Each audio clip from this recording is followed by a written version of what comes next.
Okay, another Great Lakes Fish Cam highlight reel. With Kathy Johnson and Greg Lashbrook.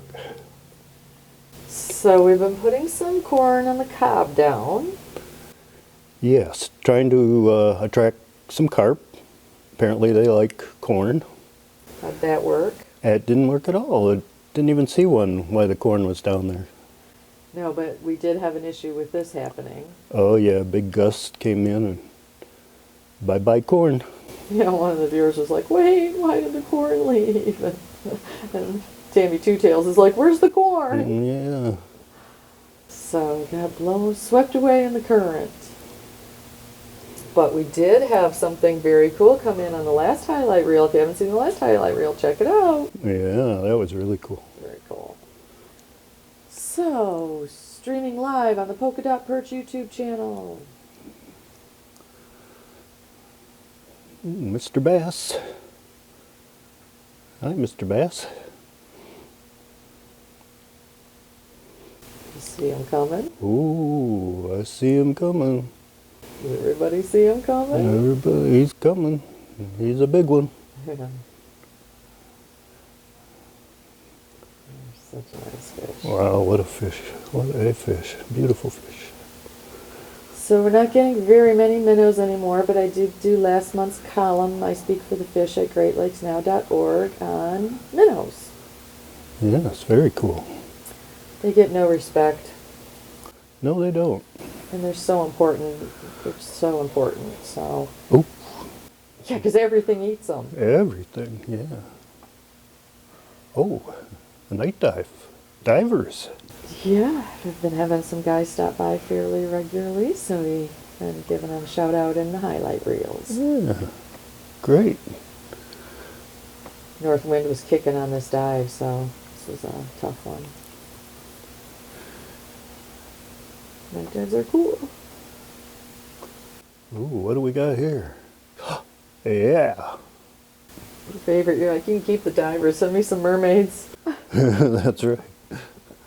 More mermaids, less divers. Don't see a lot of mermaids. Yep, they're always welcome. Okay, signing out.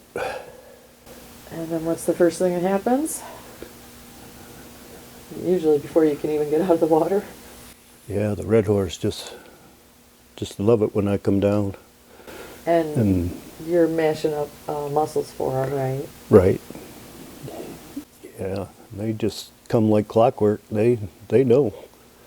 Fish know. They know what's going on. They do. And they, so like pretty much too for viewers, if you see the diver, if you see a note that the diver's going to be in that day, then either rewind or watch, because for at least a good hour, you get a really good solid hour. Like there's some really great sucker activity every time. Yeah, a lot of times it's hours and hours. Yeah. Because they'll eat it all up. Everything you expose, they basically eat up, right? Yeah. So I did my column a couple months ago. You can find it at greatlakesnow.org. I speak for the fish and giddy up suckers if you want to learn all more about different kinds of red horse and how you tell them apart, and more about, you know, how they are. Remind me of little puppy dogs, the way their mouth and nose and face. It just kind of remind me of a puppy. Yeah. Ooh. Well, that was cool. So we said that you've been doing housekeeping, where you go down and you do some cleaning, but this is actually more like landscaping. Yeah, they picked the rocks so clean that I have to remove the first rock and go find another one with lots of zebra mussels and come in and replace it. Nice. And smash them up a little bit and let the fun begin. So, and then you also had another goal though with this, which is we were missing a lot of the fish activity, right? Because the camera was elevated about a foot off the bottom, and so a lot of the smaller fish, particularly the gobies and the log perch, were there, and we could see them when we would go down, but nobody was actually getting to see them because they were there, but below the camera lens, right? Yeah, and now you can see them building it up right to below the camera, and that lets you see all the gobies. And one thing we find is that the gobies tend to, when you're moving stuff around, the gobies tend to pop out, right? Right. And then the bass eat them. Boom. He got one. Yeah. So we produced a piece for Great Lakes Now called Invaders on the Menu, which is available at greatlatesnow.org, which is about how bass are targeting the gobies, and that's really made a difference on the whole invasive predator balance. So this is like one of our favorite sayings of all time. Yeah, especially when you realize that it was Helen Keller who actually said this. And if you don't remember your history, she was born blind and deaf, and if you consider somebody who's never heard a bird sing or seen a sunset in their entire life and couldn't, they think life's still an adventure, then that should be fairly inspiring for the rest of us. Yes, it should. Oh, now what? Oh, it worked. Oh, look at that. Gobies galore now. Look at how well that worked. Look how good you are at this. And you can still read the sign. Yes, exactly. The first time I put rocks down there for the suckers, I literally put them right in front and blocked the whole entire sign. So, Ooh. yeah. Wow. So fall is another sort of salmon season. We get all different kinds, right? Right. So Atlantics, kings. And kings and... There's steelhead, there's big rainbows, there's brown trout, yeah, we get them all. yeah, technically they can all come through here, so you just got to watch, especially sort of evening. This is like dusk, and that's when a lot of the nocturnal or low light predators come in, so especially walleye. If you're interested in walleye, if you like walleye, best time to dial in is like just before dark. Or dark. We leave the lights on for a couple hours every night. Yeah, beautiful, beautiful walleyes. Don't see them much during the day though. Not here. No, you got to go deeper.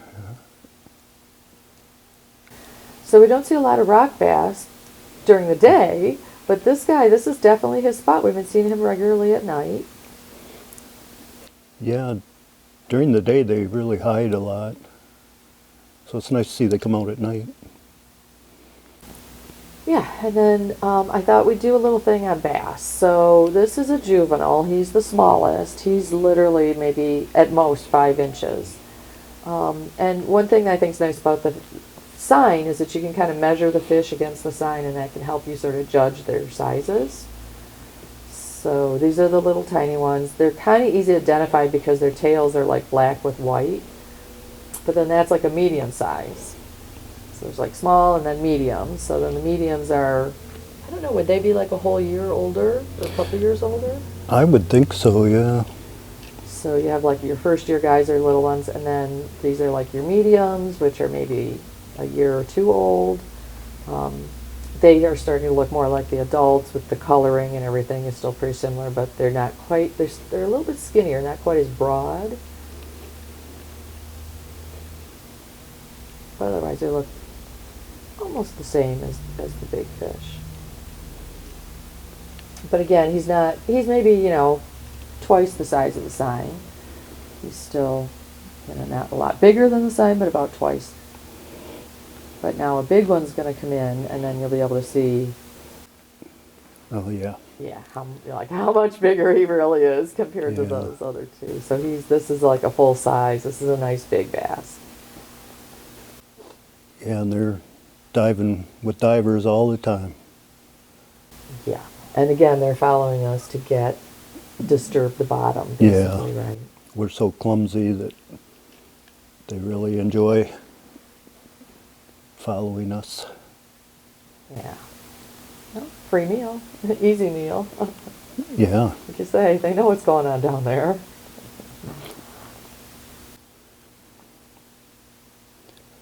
Yeah, it's not uncommon to have 12 bass around you just the whole dive, just waiting for you to stir up a goby somewhere or a crayfish. Tammy Two Tails is checking our subscriptions. Yep, thanks everybody. See you next time. Yeah, bye-bye, Tammy.